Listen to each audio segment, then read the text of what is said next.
नमस्कार दोस्तों, शुरू करने से पहले यह जानना बहुत महत्वपूर्ण है कि राफ्ट ऑफ मेदुसा चित्र का निर्माण फ्रांसीसी कलाकार थियोडोर जेरिको द्वारा 1819 ईस्वी में किया गया था और यह यूरोपीय कला आंदोलन के अंतर्गत रोमांसवाद की एक महत्वपूर्ण पेंटिंग मानी जाती है।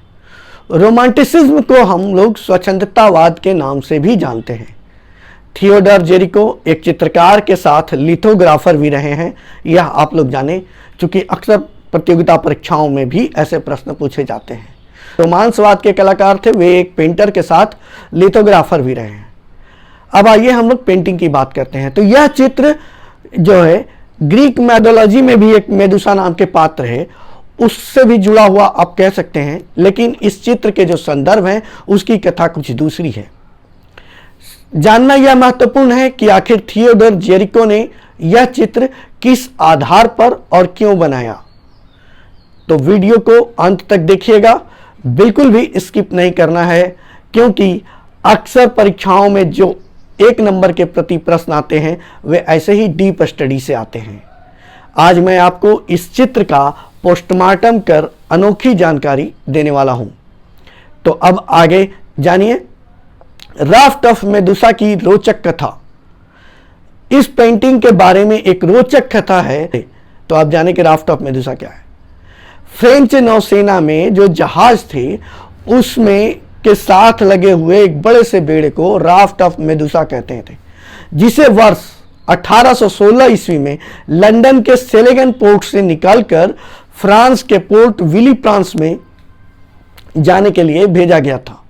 राफ्ट की इमेज को देखकर आप आसानी से समझ लेंगे कि राफ्ट किसे कहते हैं, नाव किसे कहते हैं। नाव के साथ लगे राफ्ट को खाने पीने और अन्य सामग्री रखने के लिए उपयोग में करते थे। अक्सर सामान्य तौर पर ये जो राफ्ट है उसका उपयोग मछली को निकालने वाले लोग भी करते हैं। नाविक लोग जो मछुआरे होते हैं वह भी राफ्ट के सहारे मछलियां बनाते हैं। लकड़ी का एक चौकोर प्लेटफॉर्म होता है राफ्ट, जिसके भीतर ड्रम या घड़ा इत्यादि हम लोग बांधते हैं।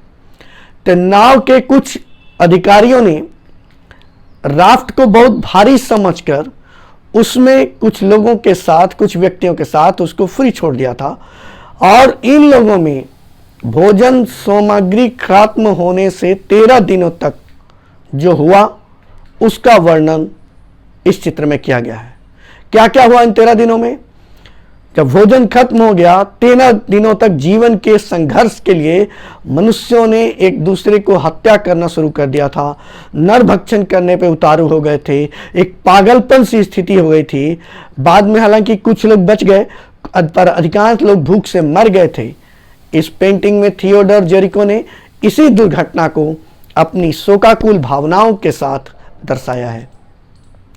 चित्र में हम देखते हैं कि राफ्ट के ऊपर कुछ लोग जीवन के प्रति असमंजस की स्थिति में हैं, बैठे हुए हैं, कुछ अपने बचाव की आशा में हैं।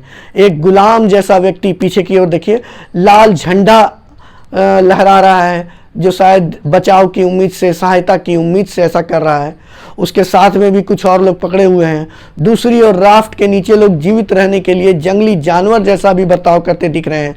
अपनी दांत से अपने सहयात्री को खाने का प्रयत्न कर रहा है।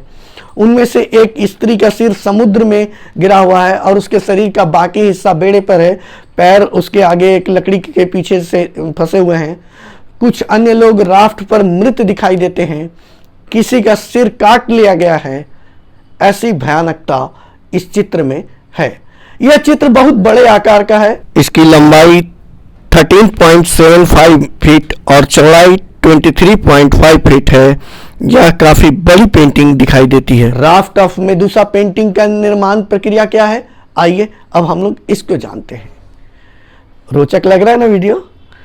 थियोडोर जेरिको ने राफ्ट ऑफ मेदुसा पेंटिंग को अपने दोस्त जॉन ए लुई थिएबो द्वारा लिखी गई एक रिपोर्ट के आधार पर बनाया था। इस पेंटिंग के लिए जेरिको ने ब्रिटेन से एक राफ्ट बनवाया भी था। स्वयं से लकड़ियों को कटवा करके एक राफ्ट बनवाया, जैसा कि आपने हमारे स्कूल ऑफ एथेंस वाली वीडियो में देखा था, मैंने बताया कि राफेल ने बजाबते एक मंच बनवाया था जिसके ऊपर मॉडल खड़ा किए थे। जेरिकॉट ने इसको फॉलो करते हुए राफ्ट को बनवाया और राफ्ट के विभिन्न हिस्सों को विभिन्न एंगल के साथ स्केच भी बनाए। दुखी और असंतप्त लोगों का मनोवैज्ञानिक रूप से अध्ययन किया और अत्यंत भयावहता के सादृश्य के लिए उसने क्षतिग्रस्त मनुष्यों के मृत शरीर को कई दिनों तक अपनी स्टूडियो में भी रखा था। उसके सड़न और नष्ट होने की प्रक्रिया का वह निरंतर अवलोकन करता रहा, स्केच करता रहा। इस प्रकार दुर्घटना से जुड़े सभी प्रकार के रेफरेंस का उसने बखूबी डॉक्यूमेंटेशन किया। विभिन्न मॉडलों के आधार पर और फोटोग्राफ का उपयोग करके कई स्केच तैयार किए, फिर उस स्केच का उपयोग करके फाइनल लेआउट, इसके बाद पेंटिंग बनाया। आप क्या करते हैं आज के दिनों में विद्यार्थी लोग? या तो मोबाइल रेफरेंस देखते हैं सीधे सीधे, और नहीं तो कुछ भी नहीं करना तो इधर उधर अगल बगल का देख देख के कर लेते हैं। एक पेंटिंग तभी महत्वपूर्ण होता है जब आप उसके ऊपर रिसर्च करते हैं, रंगों को लेकर के, आकृतियों को लेकर के, उसकी बैकग्राउंड को लेकर के, ड्रापरी को लेकर के, तब वो महत्वपूर्ण होता है। तैल रंग में निर्मित इस चित्र में उपयोग किए गए रंगों की भी एक महत्वपूर्ण भूमिका है। समुद्र के ऊपर का नीला रंग राफ्ट के ऊपर समुद्र से आता हुआ दिखाई देता है। चित्र के दाईं ओर का आसमान को आप देखें तो गहरे नीले से होकर के लाल पीले रंगों में बदलता हुआ यह दिखता है, जो संकेत कर रहा है कि अब सूर्यास्त होने वाला है। इस चित्र को बनाने में कलाकार ने कुछ खास तकनीक का उपयोग किया था। उन्होंने कैनवास पर ऑयल पेंट का उपयोग करके इस चित्र को बनाया। इसके अलावा वे एक स्केच बनाकर सबसे पहले अपने कॉन्सेप्ट को क्लियर किए थे। वे अपनी रचना का अंतिम रूप तभी दिए जब उन्होंने कॉन्सेप्ट क्लियर कर लिया, और अंतिम रूप देने के लिए बहुत समय और बहुत मेहनत लगाया। राफ्ट ऑफ मेडुसा पेंटिंग में थियोडोर जेरिको ने विभिन्न रंगों का प्रयोग किया जो इनके दृष्टिकोण और भावनाओं को बताते हैं। आइए अब इस पेंटिंग में उपयोग किए गए कुछ प्रमुख रंगों और उनसे जुड़ी भावनाओं को जानते हैं। पहला है लाल रंग। इस पेंटिंग में लाल रंग का उपयोग और लाल रंग और उससे जुड़ी हुई छटाओं का उपयोग दुर्गम और भयानक माहौल को अनुभव कराने के लिए किया गया। राफ्ट के ऊपर बिखरी हुई मनुष्यों की मृत देह यानी लाशों में इस रंग का प्रयोग है। नीला रंग, नीले रंग का उपयोग लहरों के साथ खेलते हुए दिखाई देता है, जो राफ्ट को तूफानी झंझावात में फंसाते हुए दिखा रहा है।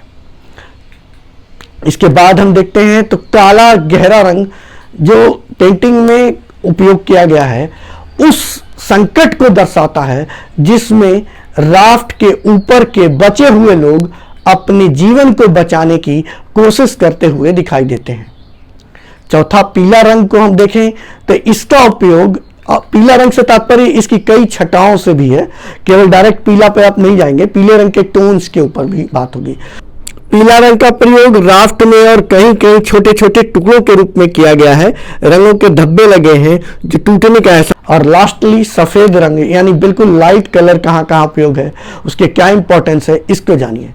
तो लहरों के बीच में खड़े हुए राफ्ट को शांति और अविराम का अनुभव कराता है, इसलिए इसमें चारों तरफ से लाइट कलर का एक इंपैक्ट दिखाता है। वैसे ही इसमें लाइट का एक आभा मंडल भी दिखाई देता है।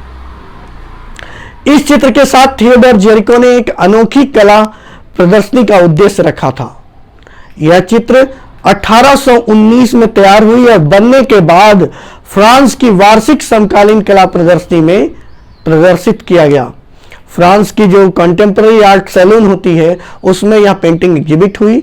आलोचकों ने इसके यथार्थपरक संयोजन पर पूरा कटाक्ष किया, बहुत जमकर इसकी आलोचना की और इसके विषय को लेकर इसकी बहुत ही निंदा की।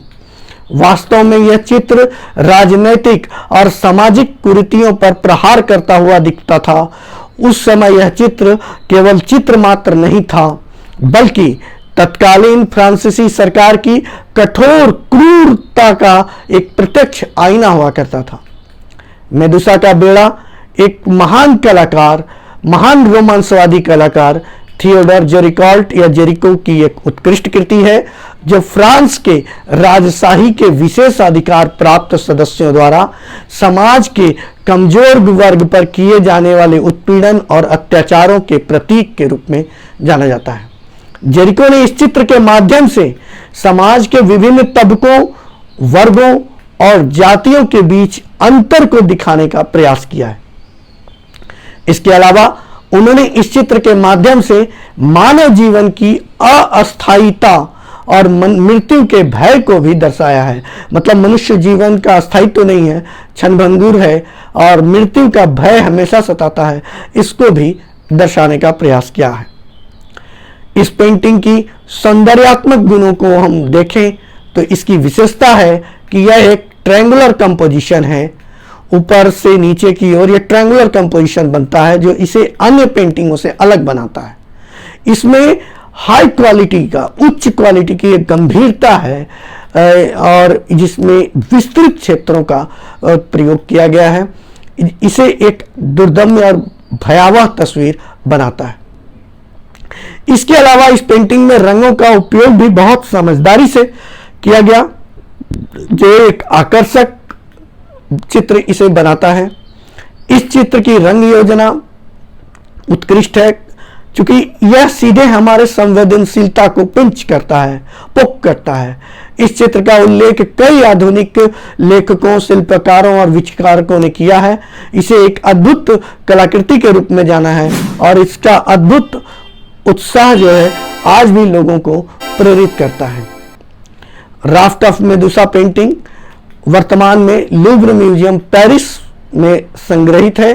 यह म्यूजियम विश्व का सबसे प्रसिद्ध म्यूजियम में से एक माना जाता है और यहाँ पर विश्व की प्रत्येक कला और ऐतिहासिक आइटमों का संग्रह है। आप यदि कभी पेरिस जाना हुआ तो इसको जरूर घूमें। कहते हैं लोग कि इसके एक गेट से आप घुसेंगे और गंभीरता से चित्रों को देख रहे हैं तो पूरा आप देख भी नहीं पाएंगे, तब तक दूसरा गेट आ जाएगा और आप वहीं से निकल सकते हैं। ऐसे नहीं कि आपको पूरा पुनः उसी गेट पे आना है, बहुत बड़ा स्पेस है। राफ्ट ऑफ मेडुसा पेंटिंग के अलावा यहाँ पर दुनिया भर से बहुत सी महत्वपूर्ण पेंटिंग भी रखी गई है। मोनालिसा भी वहीं पर है। तो अवश्य यह वीडियो आपको रोचक लगा होगा। तो उम्मीद है कि ये जानकारी राफ्ट ऑफ मेदुसा के बारे में जो चित्रात्मक वर्णन आपको यहाँ पे दिया है मैंने, वह आपको बहुत पसंद आया होगा। लाइक कीजिए, शेयर अवश्य कीजिए, कुछ लोगों को बताइए और सब्सक्राइब अवश्य कीजिए। मुझे मालूम है अब तक आपने सब्सक्राइब नहीं किया है, आप पहली बार मेरे चैनल पे देख रहे हैं। कुछ लोगों ने सब्सक्राइब किया है। अभी भी मेरे वीडियो चैनल की एनालिटिक्स बताती है कि 87% लोग बिना सब्सक्राइब किए हुए मुझे देखते हैं। भाई जब देख रहे हैं, लाभ ले रहे हैं तो सब्सक्राइब कीजिए ना। Thank you.